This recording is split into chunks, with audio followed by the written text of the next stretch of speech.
Hi guys, this is out of the Rover 75 2003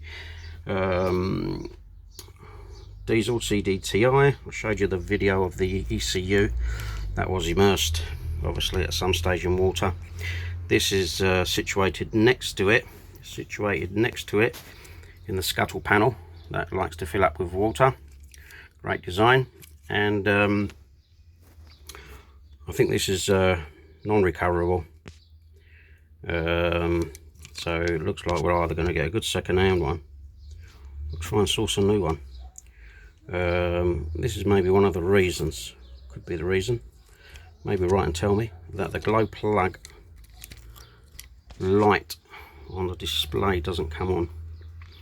And this is probably the reason that the engine doesn't start on its own, but will start with easy start.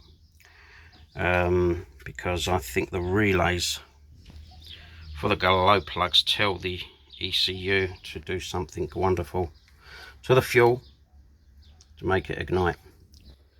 So obviously we have a problem here. Thanks for watching. Like and subscribe. Bye bye.